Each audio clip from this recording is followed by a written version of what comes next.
नमस्कार, मी गणेश पोकळे, ZBP न्यूजमध्ये आपलं सगळ्यांचं स्वागत आहे. मधल्या काळात व्हिडिओ नाही करता आला, केला नाही, हलगर्जीपणा म्हणा किंवा कामं म्हणा किंवा राहून गेलं, असं सगळ्याच गोष्टींनी झालं. ते मुद्दा असा आहे की आता महाराष्ट्र जे काय सध्या सुरू आहे त्याच्यावरती तुम्हाला आता जे काय सुरू आहे असं जे म्हणलो आहे मी, त्यातून बऱ्याच गोष्टी कळून जाते. पण तरी ज्या पद्धतीने आज महाराष्ट्राची वाटचाल चालली, ज्या टप्प्यावर महाराष्ट्र आज आहे त्याच्याकडे बघितल्यानंतर किमान मला असं वाटतं की आपला 1925-20ला वगैरे जन्म होऊन आत्तापर्यंत मृत्यू झाला असता तरी चालला असतं. इतकं वाईट बघण्याची काळ आपल्या वाट्याला का आला याची खंत मला वाटते कित्येक लोकांना वाटत असेल किंवा नसन वाटत, भाग वेगळा.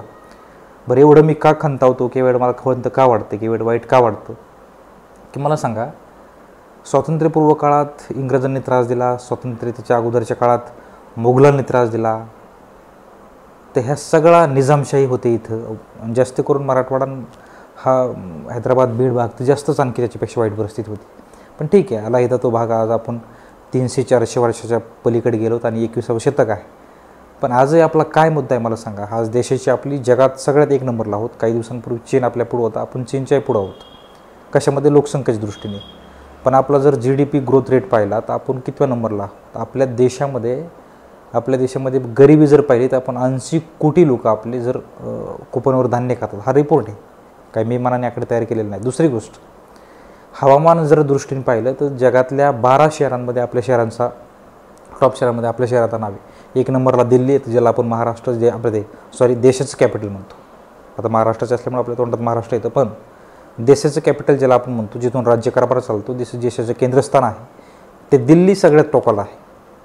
त्याच्या पलीकडे जाऊन मुद्दा असा आहे की जे एज्युकेशनल आपली कॅपॅबिलिटी आहे, आपण एज्युकेशनल जे रिसर्च लेवलला आहोत, तर आउट ऑफ कंट्रीत आपले रिसर्च लेवलला किती लोक गेले आणि त्यांनी देशासाठी काय केलं, तर आपण त्याच्यामध्ये खाली आहोत.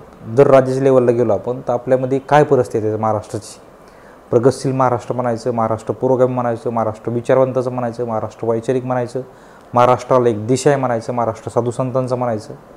आणि दुसरी परिस्थिती काय हो, ही जी मी तुम्हाला सांगितलं आहे, ह्याचा कुठं प्रभाव दिसतो तुम्हाला. साधुसंतांचा महाराष्ट्र कुठं दिसतो, पुरोगामी महाराष्ट्र कुठं दिसतो, प्रगतशील महाराष्ट्र कुठं दिसतो, वैचारिक महाराष्ट्र कुठं दिसतो.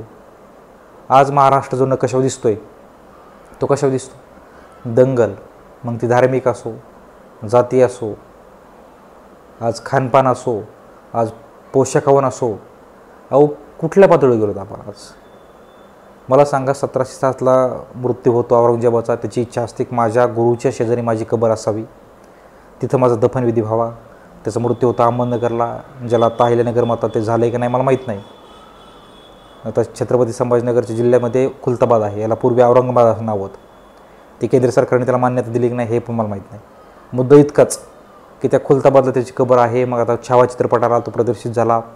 संभाजी महाराजांना त्यांनी हालाल करून मारले, क्रूर पद्धतीने तो वागला, 100% खरं आहे.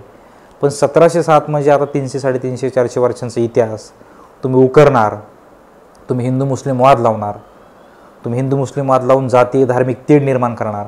याचा फायदा कोणाला होतोय, तोटा कोणाला होतोय. पण आज एखाद्या उद्योगाने, एखाद्या बिझनेसमॅनला वाटलं की मला हा व्यवसाय घेऊन महाराष्ट्रात जायचं आहे, पण तुमच्या पुढं जर अशा दंगली वाढून ठेवल्या असतील तर कोणचा उद्योग इथं येईल आणि तो काय येईल, त्यांनी काय यावं. हजारो कोटी रुपये खर्च करून एखादा माणूस जर येत असेल तर त्यांनी एवढंच नुकसान का करावं, हा मुद्दा महत्त्वाचा.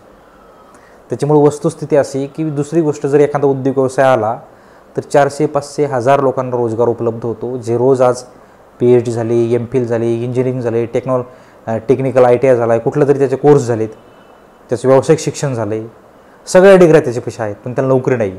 किमान काही बिझनेस आली, काही व्यवसाय आले, त्याला नोकरी मिळेल. इथलं तरुण वनवन फिरतोय. दुसरी गोष्ट, अक्षरशः एखाद्या तरुणाला 50,000 लाख रुपये महिन्याला मिळावेत, त्या तरुणाला 20,000 काम करण्याची वेळ आली. अक्षरशः काही तरुणांनी राज्य सोडलेत, काही तरुणांनी देश सोडला आहे. याच्याकडे काही पाहायचं आहे की नाही, ह्या प्रायोरिटीचे काही मुद्दे आहेत की नाही. अर्थसंकल्पात अधिवेशन आलं, हिवाळी अधिवेशन आलं, कुठल्याही अधिवेशनाच्या टायमाला कुठला तरी एखादा बुजगावून आमदार बोलतो, त्याच्यावरती वाद निर्माण होतो, त्याला निलंबित करतात. विधिमंडळाचं पूर्ण दिवसभराचं काम तहकूब करावं लागतं, कुठला तरी मुद्दा गाजतो. आता आज मी काय बोलला औरंगजेबावरती, त्याला पूर्ण काळासाठी निलंबित केलं, त्याच्यावरनं सभागृह बंद पाडलं. काय चाललं आहे महाराष्ट्रात. बरं, ही एक उदाहरण सांगतो, पण असे असंख्य उदाहरणं आहेत ज्याच्यावरती शिक्षणावरती तुमचा फोकस नाही, विज्ञानावरती नाही, तंत्रज्ञानावरती नाही, संशोधनावरती नाही, शिक्षण संस्थेवरती नाही. तुम्हाला फक्त औरंगजेब, कबर काढून टाका, धर्म, जात, पंथ, वर्ण. अहो ह्या देशात अक्षरशः एक टाईमच खाल्लं, दुसऱ्या टायमाला काय खावं हा भ्रांत आहे. इतकं एज्युकेशनल लोक शिक्षण घेतलं, त्यांना अक्षर नोकऱ्या नाही आहेत. आज मुलीवरती राजरोसपणे बलात्कार शहरात होतात, कोणाला तरी कापून फेकलं जातं आणि आपण औरंगजेब या विषयावर अडून बसायचं. तरुणांनी का संतापावं, त्यांनी वेदना का व्हावं, त्यांची वेदना एकदम उत्तेजित का व्हावं, त्यांनी दगडफेक का करावं की मला नोकरी द्या, मी शिक्षण झालं आहे, माझ्या रोजगाराचं काय, सरकार म्हणून तुमची जबाबदारी म्हणून त्यांनी दगडफेक करावी, त्यांनी संतप्त व्हावं, मोर्चे काढावं. तुम्ही कशावरती करतात? काय तो बजरंग दल, काय तिथे सगळं विश्व हिंदू परिषद. अहो तुम्ही तरुणांना रोजगार द्या म्हणून रस्त्यावर तुमच्या पाठीमागे किती मोठा मॉप असेल, तुमच्या पाठीमागे किती लोक असतील. तरुणांना रोजगार द्या म्हणून तुम्ही आंदोलन करा ना. तुम्ही काय आंदोलन करता? कबरी काढा, काय काढा. अहो काय होईल? कबर काढल्याने सगळ्या तरुणांना रोजगार मिळणार आहे का? देशातले सगळे गरिबी मिटणार आहे का? देशातले सगळ्या लोकांना रोजगार मिळणार आहे का? देशातले सगळे प्रश्न मिटणार आहेत का? त्या सगळ्यावरती फोकस केला पाहिजे. सगळ्यावरती सरकारने आणि सगळ्या समूहाने सगळ्या लोकांनी विचार केला पाहिजे की आपण कुठल्या बाजूला जायचं. हा महाराष्ट्र खरंच पुरोगामी आहे तर तो ठेवायचा का? हा महाराष्ट्र विचारवंताचा आहे का? तो ठेवायचा का? हा महाराष्ट्र साधुसंताचा आहे तो ठेवायचा का? अन्यथा हा महाराष्ट्र जातीवादी करायचा का? हा महाराष्ट्र धर्मांध करायचा का? हा महाराष्ट्र टोकाचं धार्मिक ध्रुवीकरण करायचं का? हा महाराष्ट्र बलात्कार, खून, खराबा याने नासवायचा आहे का? नक्की काय करायचं हे एकदा ठरवा आणि आपल्याला कुठल्या दिशेला जायचं हे ठरवा. नाही तर येणारा काळ आपल्याला माफ करणार नाही.